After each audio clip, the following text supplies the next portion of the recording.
Hello students, good morning. आज अपन आज की क्लास में अपन आज एक नए टॉपिक के साथ अपना शुरू करते हैं और वो है परवाल भित्तियों की उत्पत्ति के सिद्धांतों की अपन चर्चा करेंगे कि जो अपने परवाल जो हैं मूंगा या समुद्री जो कीड़ा उसके द्वारा जो परवाल भित्तियाँ बनती हैं, जो कैल्शियम कार्बोनेट के द्वारा बनी हुई एक संरचना होती हैं जो अपन को महासागरों में दीवार की भांति अपन को एक दिखाई देती हैं, वो इन परवाल भित्तियों का जो निर्माण है वो किस प्रकार से होता है, इनकी उत्पत्ति के सिद्धांत जो हैं कौन कौन से हैं, उनके बारे में अपन आज इस वीडियो में इस क्लास में अपन चर्चा करेंगे। और इस उत्पत्ति के सिद्धांत में सबसे पहला जो सिद्धांत है वो है डार्विन का अवतलन का सिद्धांत। आज अपन चर्चा करेंगे परवाल भित्तियों में डार्विन का अवतलन का सिद्धांत। अवतलन का सिद्धांत यानी कि परवाल भित्तियों की उत्पत्ति में मिस्टर जो डार्विन ने अवतलन का सिद्धांत दिया है। ये सिद्धांत जो दिया था इन्होंने 1937 में दिया, यानी परवाल भित्तियों के अवतलन का जो सिद्धांत कब दिया, 1937 में। और इस सिद्धांत का जो समर्थन D.M.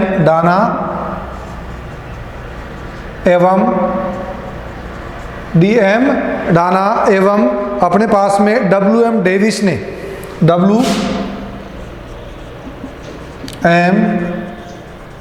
डेविस ने भी इस सिद्धांत का, अवतलन के सिद्धांत का समर्थन किया है।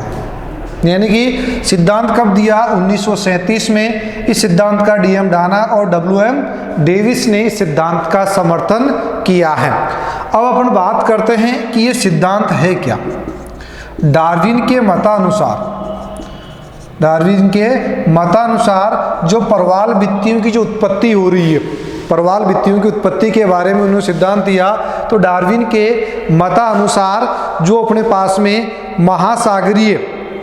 महासागरीय जो अपने पास में जो तल के नीचे की ओर, महासागरीय तल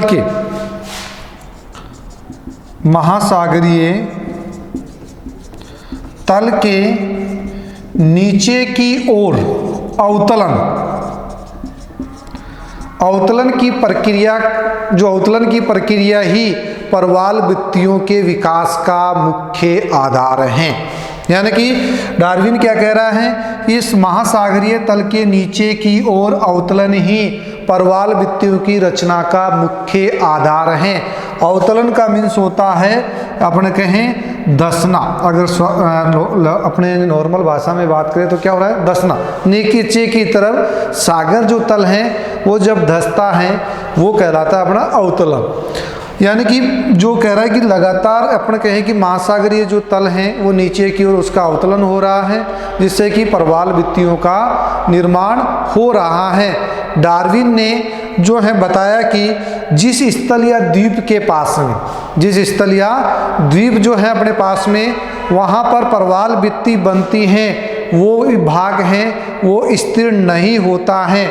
यानी वह भाग जो है स्थिर नहीं होता है, बल्कि वह लगातार अवतलित होता रहता है, लगातार वो धंसता रहता है। उन्होंने बताया कि सिद्धांत के फलस्वरूप जो है तटीय परवाल भित्ति का निर्माण होता है। यानी कि किसके कारण से, अवतलन से तटीय परवाल भित्ति का जो निर्माण होता है। और तटीय परवाल भित्ति के निर्माण होने के बाद में पहले किससे निर्माण हुआ, अवतलन से तटीय परवाल भित्ति का निर्माण होता है। और उसके बाद में निमज्जन प्रक्रिया होती है। अवतलन के बाद में धंसना यानी कि नीचे की ओर गिरना। किसके, पहले अपने पास में देखो, अपने पास तटीय भाग से नीचे की तरफ धंसना, जो धंसना क्या कहलाता है, अवतलन। और अवतलन के बाद में नीचे की ओर धंसना क्या कहलाता है, निमज्जन।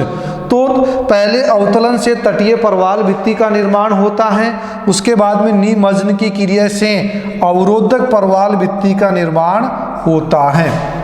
अवरोधक परवाल भित्ति का निर्माण होता है। पहला अपने पास में अवतलन, उसके बाद में निमज्न और उसके बाद में जो अपने पास में ज्वालामुखी जो उद्गार हैं, ज्वालामुखी उद्गार के कारण और जो परवाल भित्ति का जो अपने पास में अवरोधक जो परवाल भित्ति थी वो अपने पास में ज्वालामुखी उद्गार के कारण वलयकार परवाल भित्तियों के रूप में बदल जाती हैं।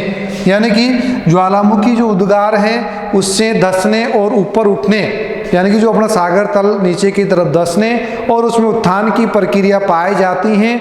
इस वजह से अपने तीसरी प्रकार की परवाल भित्ति हैं वो है वलयाकार परवाल भित्ति का निर्माण होता है। यानी डार्विन क्या कह रहे हैं कि महासागरीय तल के नीचे की ओर अवतलन की प्रक्रिया ही परवाल भित्तियों के जो विकास का मुख्य आधार है। महासागरीय तल जो है लगातार गतिशील हैं, स्थिर अवस्था में नहीं पाया जाता है। इस वजह से तटीय भाग पर अवतलन की वजह से परवाल भित्तियों का तटीय परवाल भित्ति का निर्माण होता है और अवतलन के बाद में जो निमज्न के कारण से अवरोधक परवाल भित्ति का निर्माण होता है और उसके बाद में ज्वालामुखी क्रिया की वजह से उनके शिखरों का धंसना और ऊपर उठने की क्रिया से वलयकार परवाल भित्ति का निर्माण होता है। यानी कि मिस्टर जो अपने पास में डार्विन ये कह रहे हैं कि महासागरीय तल स्थिर न होकर लगातार उसमें जो गतिशीलता पाई जाती है उसमें अवतलन की प्रक्रिया पाई जाती है, जिस वजह से तटीय परवाल भित्ति, अवरोधक परवाल भित्ति और वलयकार परवाल भित्ति जो उसका निर्माण होता है। डार्विन ये कहते हैं कि ये जो तटीय परवाल भित्तियों का जो निर्माण हो रहा है ये अलग अलग संरचना नहीं है, अलग अलग इनके निर्माण की प्रक्रिया नहीं है, वरन ये कर्मिक विकास की अवस्था है। कर्मिक विकास की अवस्था है, यानी शुरुआत में तटीय परवाल भित्ति बनती है, यानी कि प्रथम अवस्था में तटीय परवाल भित्ति का विकास होता है। उसके बाद में जब तट और अपने परवाल भित्ति के बीच में अवरोध यानी भूभाग आ जाता है, सागर तटीय भाग आ जाता है, तो दूसरी अवस्था में अपने पास में अवरोधक परवाल भित्ति या रोधिका परवाल भित्ति का निर्माण होता है और उसके थर्ड जो तृतीय अवस्था में यानी परवाल भित्ति की जो कर्मिक विकास की जो तीसरी अवस्था है उस तीसरी अवस्था में वलयकार परवाल भित्तियों का निर्माण होता है। यानी कि कुल मिला के अपने ये कहें निष्कर्ष के तौर पर यह कहा जाए कि डार्विन ये कहते हैं कि परवाल भित्तियों का जो निर्माण होता है वो महासागरीय तल के अवतलन से ही परवाल भित्तियों का निर्माण होता है, चाहे वो तटीय परवाल भित्ति हो, चाहे वो अवरोधक परवाल भित्ति हो, चाहे वो वलयकार परवाल भित्तियां ही क्यों ना हो। इन सभी का जो निर्माण है वो किसकी वजह से होता है? अवतलन की वजह से ही इन जो परवाल भित्तियों का निर्माण होता है। ये किसने कहा है? डार्विन ने कहा है। अब अपने सिद्धांत के पक्ष में क्या प्रमाण है, यानी कि इस अपने सिद्धांत को सिद्ध करने के लिए कौन कौन से प्रमाण दिए हैं कि वास्तव में अवतलन होता है और अवतलन की वजह से ही, अवतलन के कारण से ही परवाल भित्तियों का निर्माण हुआ है। तो अपने सिद्धांत के पक्ष में प्रमाण, सिद्धांत के पक्ष में प्रमाण, पहला जो उन्होंने प्रमाण दिया है कि किस प्रकार से अवतलन होता है वो है कि तटीय भित्ति जो तटीय भाग और भित्ति के बीच, यानी कि तटीय भाग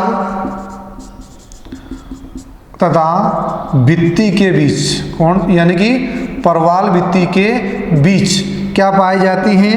लेंगुन झील, खारे पानी की झील है। क्या पाई जाती है?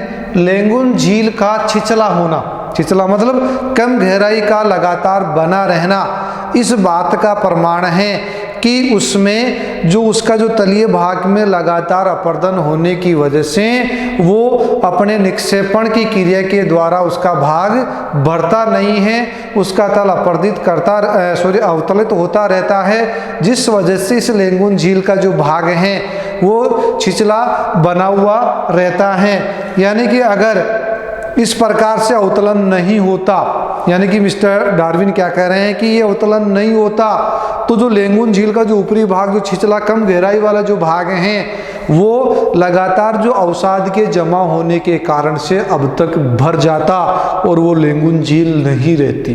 यानी वहाँ पर लेंगुन झील पाई ही नहीं जाती। तो पहला अपने सिद्धांत के पक्ष में क्या प्रमाण दिया कि तटीय भाग और जो परवाल भित्ति के बीच में जो लेंगुन झील पाई जाती हैं वो छिछली अवस्था में पाई जाती है, कम गहराई की पाई जाती हैं और वो लगातार कम गहराई में उसकी बनी रहती हैं। उसका रीजन ये है कि उसका कारण ये है कि उसका भवभाग में लगातार अवतलन होता रहता है। अगर अवतलन नहीं होता तो वो महासागरीय या नदियों के द्वारा लाए गए अवसाद के द्वारा अब तक की लेंगुन झीलें भर चुकी होती।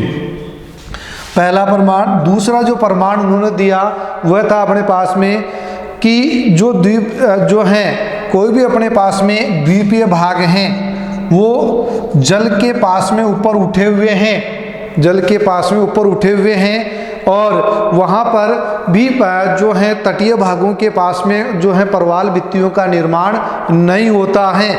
जबकि ऊपर उठे हुए जो द्वीपीय भाग हैं वहाँ पर तो परवाल भित्तियों का विकास होना चाहिए। क्यों? क्योंकि अपनी जो भौगोलिक अनुकूल आवश्यक दशाओं में क्या था कि 60 मीटर की गहराई तक अपने पास में परवाल भित्तियों का विकास हो सकता है, क्योंकि वहाँ पर तापमान और ऑक्सीजन की पूर्ति हो जाती है, जिससे कि समुद्री परवाल या कीड़ा वो जीवित आराम से रह सकता है। लेकिन यहाँ पर जो उठे हुए अपने पास में द्वीप हैं, ऊपर उठे हुए द्वीप हैं, वहाँ पर परवाल भित्तियों का निर्माण नहीं होता है, जबकि वहाँ पर परवालों के विकास के लिए अनुकूल परिस्थितियाँ पाई जाती हैं। तो इसका मतलब ऊपर उठे हुए भूभाग के पास में परवाल भित्तियों का निर्माण नहीं हुआ है, क्योंकि उसका उत्थान हुआ है, अवतलन नहीं हुआ है। अगर अवतलन हुआ होता तो वहाँ पर परवाल भित्तियों का निर्माण भी होता। कौन कह रहे हैं? डार्विन के अनुसार। नंबर तीसरा पॉइंट कि उनके ढाल की अपन बात करते हैं कि जो परवाल भित्तियां हैं उनका जो ढाल है अपन सागर से गहराई की ओर जाने पर उनके ढाल में कमी आनी चाहिए। क्योंकि जैसे सागर से अपन गहराई के तटीय भाग से अपन गहराई की तरफ जाते हैं तो ढाल मंद होता चला जाता है, जबकि यहाँ पर तटीय भाग के पास में ढाल इनका क्या पाया जाता है? मंद पाया जाता है, जबकि नीचे की तरफ ढाल इनमें क्या पाया जाता है? अधिक पाया जाता है। किस कारण से? अवतलन के कारण से।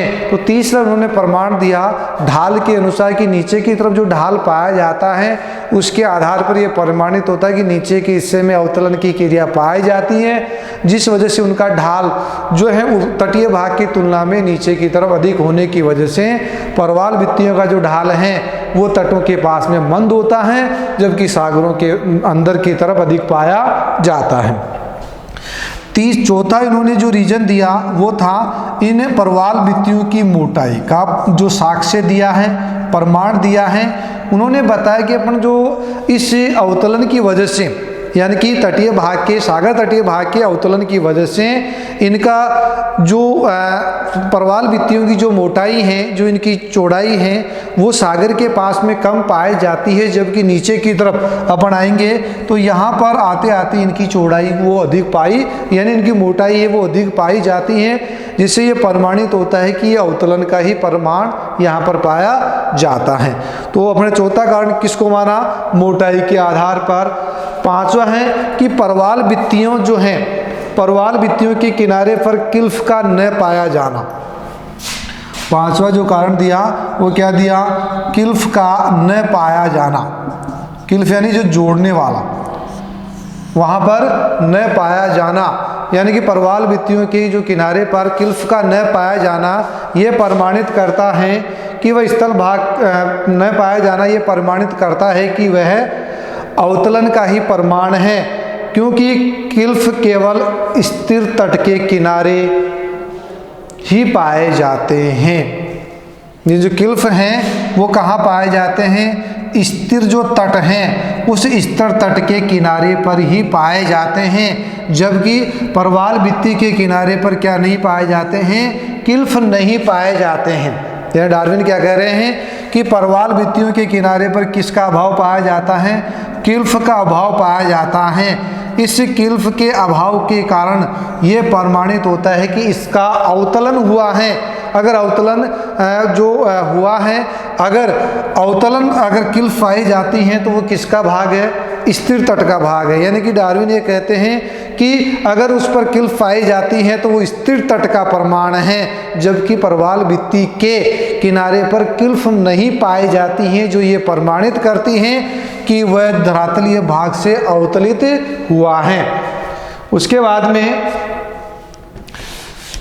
जो अपने पास में इसमें जो खोद किया है, यानी कि जो बोरिंग के बाद में जो है, यानी कि जो परवाल भित्तियों के ऊपरी जो भाग हैं उसमें बोरिंग के द्वारा उनमें एक प्रमाण जुटाने के प्रयास किए हैं कि इनके आंतरिक भागों में क्या पाया जाता है और कैसी इनकी संरचना है।